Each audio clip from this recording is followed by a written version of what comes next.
Problème 6, page 301. On a un bloc de masse M est égal à 5 kg et lâché du point A. Alors, en point A, on n'a pas de vitesse. Et lâché, ça veut dire on a laissé sans vitesse initiale. La vitesse de la balle en point A est égale à 0. Et dévale une glissade sans frottement. Alors, on aura ici un glissement de l'objet sur la trajectoire et on a une glissade sans frottement. Quand je dis sans frottement, ça veut dire on a une conservation d'énergie mécanique directe. Tant que F est égal à 0, alors delta énergie mécanique est égal à 0. On peut dire directement que énergie mécanique initiale est égale à énergie mécanique finale. Tu peux l'utiliser direct. OK. Maintenant, on veut bien trouver la vitesse de la balle en position B et aussi sa position ou sa vitesse en point C. Très bien. Alors, là, on a aussi une masse est égale à 5 kg. Comme on a maintenant cette relation, on peut choisir initial et final comme ça dépend du problème. Alors, ici sur le B, on a une vitesse lorsque l'objet arrive en point B. Et pareil pour le point C, on a une vitesse ici lorsque l'objet arrive au point C. On prend la position initiale, elle est là, lorsque l'objet se trouve en A. Ça, c'est la position initiale. Qu'est-ce qu'on a en position initiale? On a énergie cinétique? Non, parce qu'on n'a pas de vitesse. OK? On a l'énergie potentielle? Oui, parce que là, on doit choisir la référence X et Y. Vous voyez bien ici, on a 5. Là, on a 5. Là, on a 3,2 et là, on a 2. Alors, c'est bien de prendre X et Y en bas parce qu'on a toutes les valeurs. OK? Parce qu'on ne peut pas prendre ici. Si je prends ici, le point le plus bas ici, on n'a pas la valeur de hauteur ici, Là, c'est égal à 0, mais là, on n'a pas. Et là aussi, on l'a pas. Là, on l'a pas. Et là, on l'a pas. Alors, c'est bien de prendre l'axe en bas parce qu'on a HA, on a HB et on a HC. Alors, en position initiale ici, on a une énergie potentielle initiale, HA. OK? Lorsque objet se déplace en point B, alors maintenant, il n'existe plus en point A. À cette position, on a une vitesse VB. Alors, tant qu'on a une vitesse, alors on a une énergie cinétique. Alors, énergie mécanique. Là, l'énergie mécanique, on peut dire ME, mais plutôt c'est en anglais ça, ME. On peut dire là, énergie mécanique initiale et énergie mécanique finale. Là, j'ai pris l'énergie mécanique entre A et B. OK?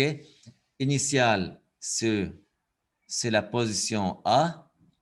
Et finale, lorsque l'objet arrive au point B. OK? Énergie mécanique finale. Ici, on a 1 demi mVb au carré parce qu'on a une vitesse de B plus l'énergie potentielle ici est égale à m fois G fois H de B. On applique énergie mécanique initiale est égale à l'énergie mécanique finale. On peut dire que m fois G fois HA est égal à 5 est égal à m sur 2, on veut bien calculer VB plus M fois G. HB est égal à 3,2. Alors, on peut éliminer M et M. On peut calculer VB qui est égal à racine. On a VB ici, on a 2, 5 G moins 3,2 G. Alors, on aura ici 2, 5G moins 3,G est égal à 1,8 G fois 2. On a fois 2 et fois G aussi. On aura finalement 36. Voilà, on n'a que 36. OK? On a racine 36 M par seconde. Voilà, c'est VB. Et maintenant, pour calculer la même chose, on veut calculer la vitesse au point C. Pour calculer au point C, on fait la même chose, mais entre A et C. Aussi, on peut faire le même calcul entre B et C, de façon que l'énergie mécanique de A est égale à l'énergie mécanique lorsque l'objet se trouve en B, en C, et aussi l'énergie mécanique lorsque l'objet se trouve en point B est égale à l'énergie mécanique pour la position C. C'est pareil, on aura le même résultat. OK, on prend celui-là. Qu'est-ce qu'on a en point A? On n'a pas d'énergie cinétique, alors on a égal à 0. Plus, on a une énergie potentielle qui est égale à mg fois h. Lorsque l'objet arrive au point C, ici, il a une vitesse, alors on a 1 demi m vc au carré. Et aussi, on a une énergie potentielle qui est égale à mg fois hc qui est égale à 2. OK, on fait le calcul. On a vc est égal à 5 mg. On peut éliminer m et m. On aura 5 G moins 2G, tout ça fois 2. Alors, la réponse finale sera 5G moins 2G, on a 3G. 3G fois 2, on a 6G.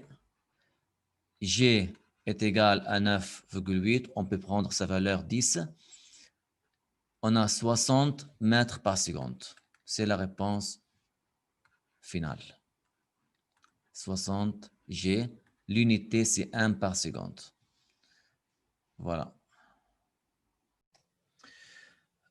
Deuxième partie, on veut bien calculer le travail total que la force gravitationnelle effectue sur le bloc lorsque celui-ci va du point A au point C. Alors ici, on doit calculer le travail exercé par M fois G. Voilà.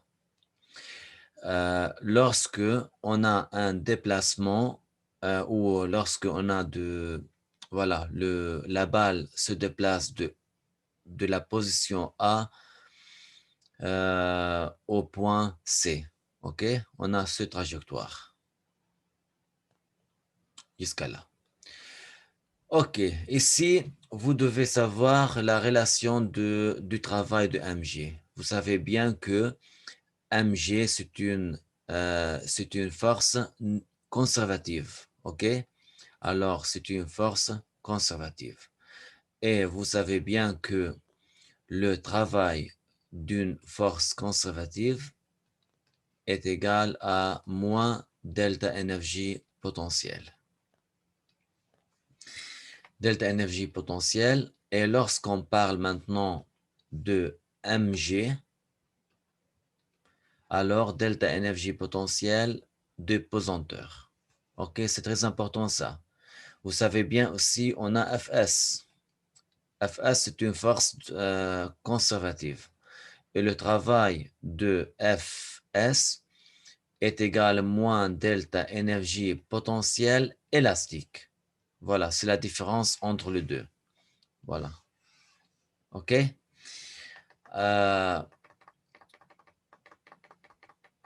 Alors ici, on a moins delta énergie potentielle de pesanteur est égal à l'énergie potentielle finale.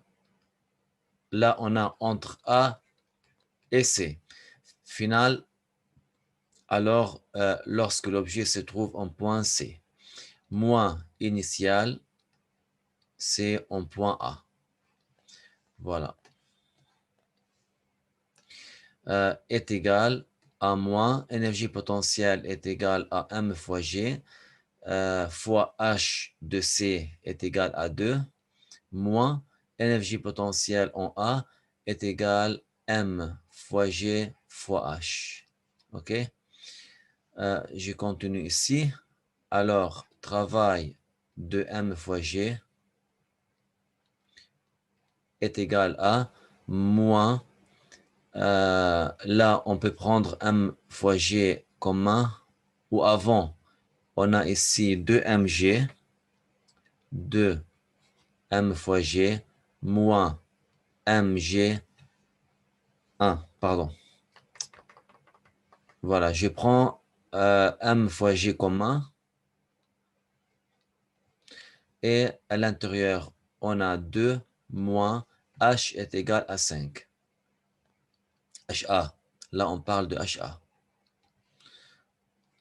Alors, on a moins M est égal à 5 fois G est égal à 9,8 et à l'intérieur, on a moins 3.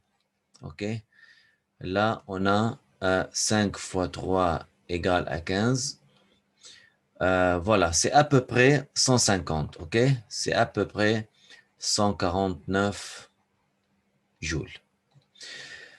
Voilà, c'est la réponse. Vous devez bien retenir toutes les équations qui concernent le système. Lorsqu'on parle de système avec l'énergie, on parle de théorème d'énergie cinétique avec travail, on parle de la conservation d'énergie mécanique lorsqu'on n'a pas de frottement, on parle, voilà, là, il faut bien savoir toutes ces relations. Tout d'abord, on a travail total est égal à delta énergie cinétique, 1. Travail des forces conservatives est égal à moins delta énergie potentielle. Voilà. Delta énergie mécanique est égal à delta énergie potentielle plus delta énergie cinétique est égal à travail de F. Et aussi, lorsque F est égal à 0, alors on a une conservation d'énergie mécanique. Énergie mécanique initiale est égale à énergie mécanique finale. Voilà. Tout ce qu'on a appris à propos de ce chapitre et les relations qui concernent l'énergie, on a ces équations. OK? Voilà.